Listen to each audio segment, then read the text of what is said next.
Et salut tout le monde, de nouveau sur la BMW, encore avec ce problème un peu de démarrage et manque de puissance. Alors je vais essayer de vous montrer comment ça fait au démarrage.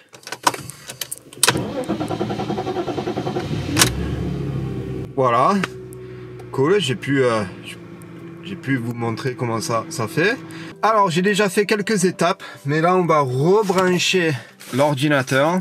On va voir un peu les codes erreurs et j'ai quelques points que je vais faire aujourd'hui, et si ça marche pas, eh ben il y a encore un autre truc, je vous expliquerai plus tard. Alors on va regarder, il faut que j'allume le contact. Alors avec ce type de problème, ça peut être que trois trucs: électricité, essence ou air. Électricité, il n'y a pas de problème parce que mine de rien, quand elle marche, il y a pas de problème. Du coup, ça peut être que essence ou air. J'ai déjà dans mes autres vidéos changé le filtre à essence pour essayer de remédier à ce problème, et aussi j'ai changé les deux capteurs sur le moteur qui, d'après lui, étaient défectueux. Alors là il reste, il faut que je nettoie la sonde oxygène sur la boîte à air, mais avant ça je veux retirer les bougies pour voir la gueule un peu des bougies, pour juste me donner une idée de comment le moteur il tourne et vérifier que eux ils vont très bien. On va faire un peu le côté électricité aussi. De là, si ça marche pas, je ferai une autre vidéo où on va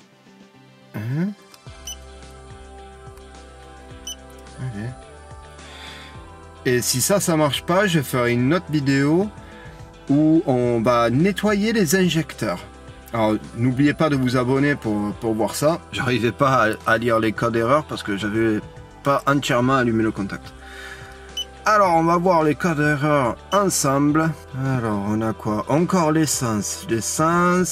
Bon, voilà tous les codes erreurs. Alors on va aller sous le capot, on va jeter un coup d'œil aux bougies et peut-être je vais regarder les sondes pour l'essence, le E4 et E3, pour voir s'ils sont juste bien branchés. Et aussi on va nettoyer la sonde oxygène, parce que si ça c'est sale et il pense qu'il est en train de prendre moins d'oxygène qu'il est en train de prendre, ben ça peut être trop d'essence qui arrive ou pas, c'est... Voilà, gros bordel. Alors on va nettoyer ça, on va passer sous le capot. Alors pour commencer, on va jeter un coup d'œil aux bougies pour voir comment le moteur tourne. S'ils sont foncés, ça veut dire trop d'essence. S'ils sont clairs, ça veut dire trop d'air. Et après on pourra jeter un coup d'œil à la sonde d'oxygène, lui là, si vous le voyez. Et on va essayer de le nettoyer pour voir si ça fonctionne. Et si ça fonctionne pas, il faudra revenir dessus et aller là en dessous pour une autre vidéo, et on va nettoyer les injecteurs si ça ne règle pas le problème. Alors pour avoir accès aux bougies, on enlève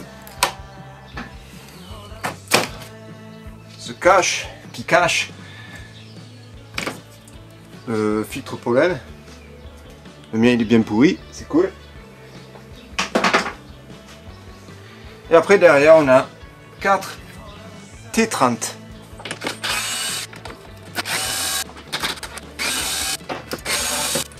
Une fois dévissé, pas oublier de retirer les gaines qui traversent. Et on peut retirer ça. Là pour avoir accès aux bougies, il faut enlever ce cache en plastique. Alors comme vous pouvez voir, il y a des petits caches comme ça, ou avec un tournevis on peut venir, et voilà, je viens de le faire, casser mon dernier clips. Comme je disais avant que je faille crever en m'étouffant, casser mon dernier clips. Alors maintenant j'en ai plus, ça c'est réglé, et il y a deux boulons à dévisser en 10 mm.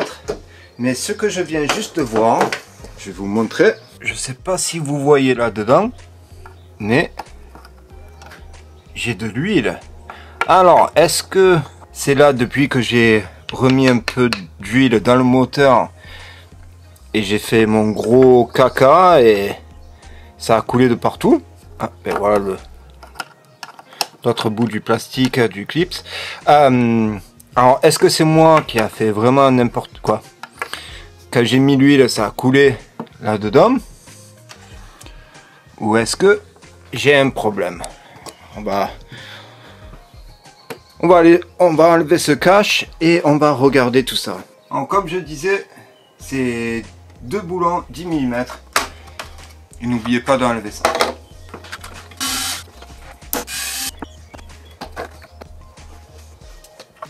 Et là maintenant on a accès aux bobines. Je vais les enlever. Je vais surtout enlever lui. On va jeter un coup d'œil à la bougie. Pour enlever le câble, il faut soulever des deux côtés. En bas là. Et après on peut retirer. Les 2 boulons, c'est les 10 mm.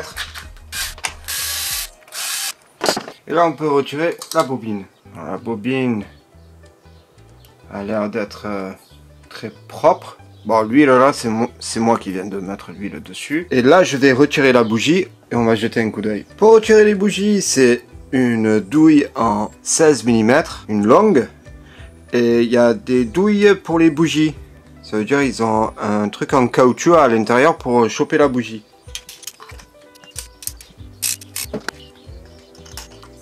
Voilà la bougie. Je sais pas. Peut-être c'est un peu foncé. Un chouïa, un peu trop d'essence.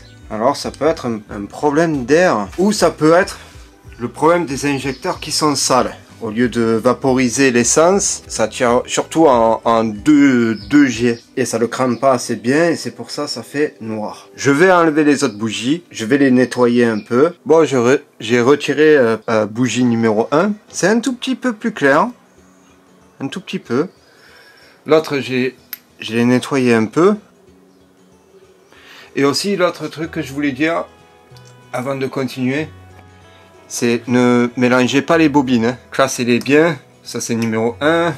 Ici c'est numéro 2. 3, 4, 5, 6.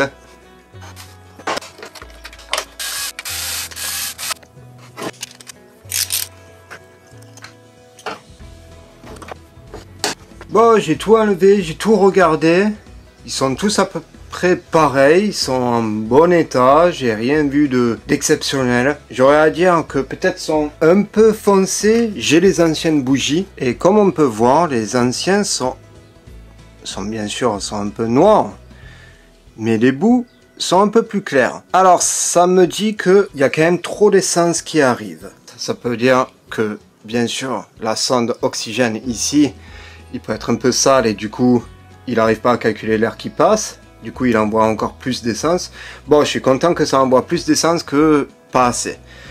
Sinon, ça peut abîmer le moteur. On va quand même nettoyer la sonde d'oxygène ici. Je vais voir si ça marche. Et si ça marche pas, eh bien, je referai une autre vidéo. On va enlever les injecteurs là en dessous. Et on va les nettoyer. Alors, je vais remonter ça. Et après, on passe là-bas pour regarder la sonde.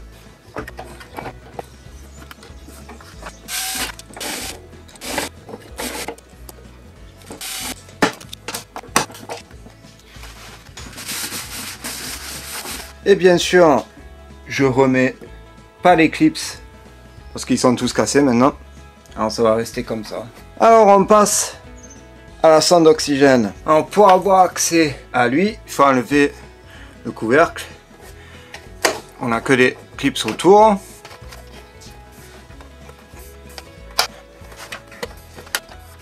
Il y en a 5.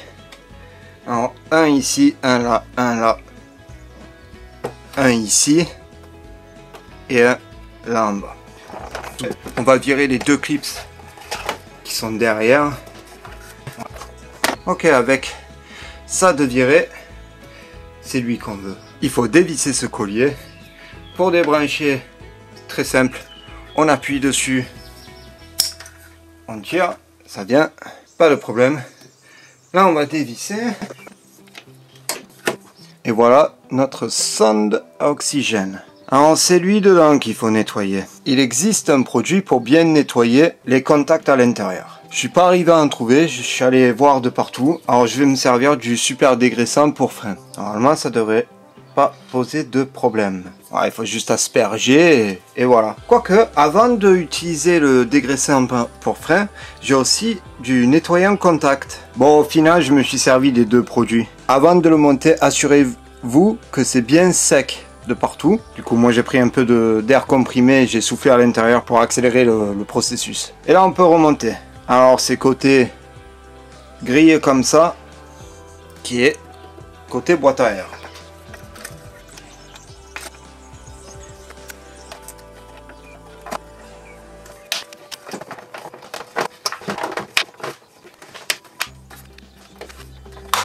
Et voilà, pour l'instant c'est le plus que je peux faire. Bon, il reste à que je remette la plaque qui tient le filtre à pollen ou le filtre habitacle. Mais pour l'instant, c'est le mieux que je peux faire. Alors je vais remonter ça, on va monter dans la voiture, on va démarrer, on va voir si ça a réglé le problème. Ou sinon je vais aller commander les pièces pour enlever les injecteurs et les nettoyer. Bon, avant de démarrer, j'ai effacé tous les codes erreurs.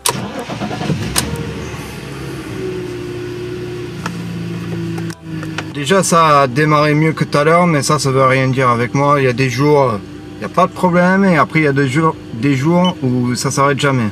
Je vais rouler un peu avec, et s'il y a encore le problème qui persiste, ben, je referai une autre vidéo, on pourra virer les injecteurs, les nettoyer, les remettre et voir si ça règle le problème. Bon, en tout cas, n'oubliez pas de vous abonner si vous voulez voir la suite de cette aventure BMW.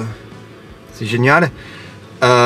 Et merci d'avoir regardé et à la prochaine. Ciao.